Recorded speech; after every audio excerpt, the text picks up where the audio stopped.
Assalamualaikum teman-teman, sahabat pembudidaya, pemirsa, sahabat petani Lampung channel.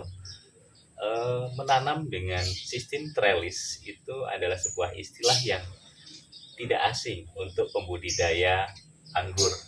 Tapi kali ini saya ingin tunjukkan kepada teman-teman cara menanam tomat di dalam polybag menggunakan sistem trellis. Jadi di sini saya meminjam istilah dalam budidaya anggur yaitu sistem trellis, yaitu menanam dengan membuat semacam ram ya, mendatar seperti ini. Kemudian kita tanam tomat dengan menggunakan polybag ukuran kecil. Kemudian ini kita sebar dan kita ikat ya, seperti halnya dalam budidaya anggur. Tapi kalau teman-teman jeli, sebenarnya saya juga sudah mempersiapkan untuk menanam anggur dengan sistem trellis. Ini tanaman anggur jenis Baikonur ya teman-teman. Jadi sebelum anggur ini besar, saya manfaatkan dulu trellisnya untuk membudidayakan tomat. Jadi beberapa bulan yang lalu sebenarnya ada cerita unik ini teman-teman. Saya membeli benih rampai di online shop. Jadi di situ rampai yang dijual adalah jenis rampai dengan tangga yang panjang. Maka saya berpikir seandainya itu bagus untuk dibudidayakan dan potensi hasilnya lebih tinggi dibandingkan dengan tomat rampai yang dibudidayakan di daerah kami, rencananya itu akan kami kebunkan gitu ya, menanam dalam jumlah yang banyak.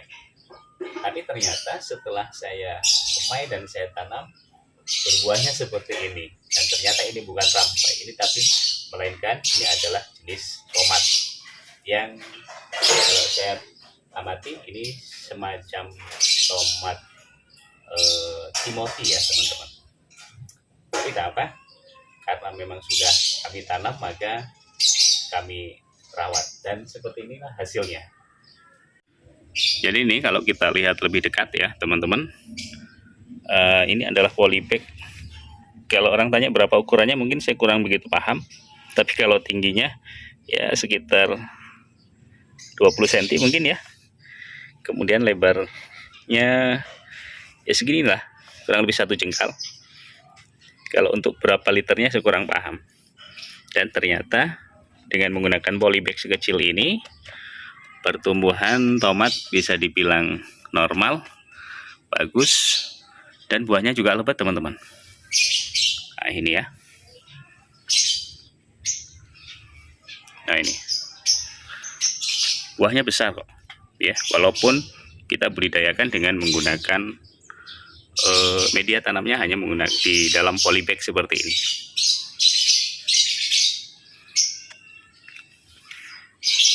Ini hanya beberapa polybag saja ya teman-teman. Nah itu lumayan lebat teman-teman ya. Jadi mungkin dari tayangan kami kali ini bisa jadi referensi buat teman-teman ketika tidak punya lahan yang luas di pekarangan rumah. Ini kita bisa tanam dengan sistem trellis seperti ini. Jadi tegak dengan lanjaran seperti ini, dan ini mepet sekali dengan dinding atau tembok ya, pagar teman-teman. Ya ini dekat sekali. Tapi ternyata dengan pola penanaman seperti ini, pohon tomat masih bisa tumbuh dengan sangat bagus dan buahnya sangat lebat ini teman-teman.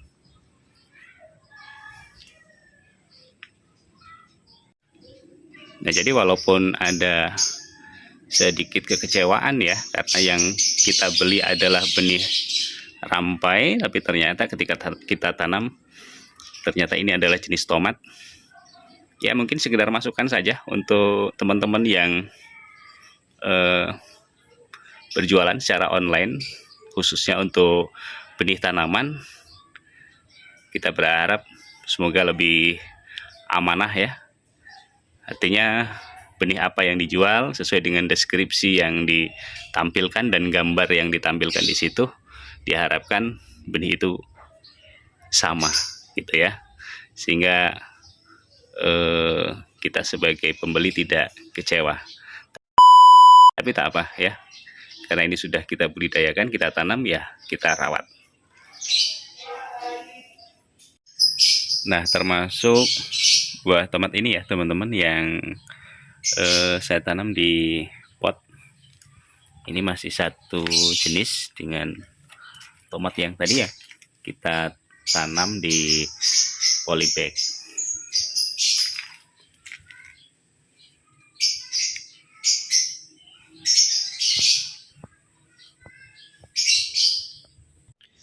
Nah, jadi untuk jenis tomat seperti ini butuh waktu sekitar kurang lebih 80-an hari ya teman-teman, dari tanam sampai dengan siap panen. Dan kalau kita menanam seperti ini di belakang rumah, rasanya asik sekali. Jadi kalau sekedar untuk memenuhi kebutuhan di dapur ya, ini lebih dari cukup ini teman-teman. Oke, itu saja teman-teman review dari kami. Sekedar ingin menunjukkan kepada teman-teman cara menanam tomat dengan sistem trellis di belakang rumah seperti ini. Untuk perawatannya sama ya teman-teman, dalam budidaya tomat ataupun tomat rampai. Untuk budidaya atau tanaman di pekarangan rumah, saya tidak terlepas dari pupuk yang dihasilkan dari dapur. Itu seperti air cucian beras ya, kemudian sisa dapur seperti buah, sayuran dan sebagainya. Ini kita jadikan sebagai pupuk, dan sedikit-sedikit kita tambahkan dengan NPK tentunya. Oke, ini saja review dari kami. Semoga ini bermanfaat dan menginspirasi teman-teman. Assalamualaikum warahmatullahi wabarakatuh.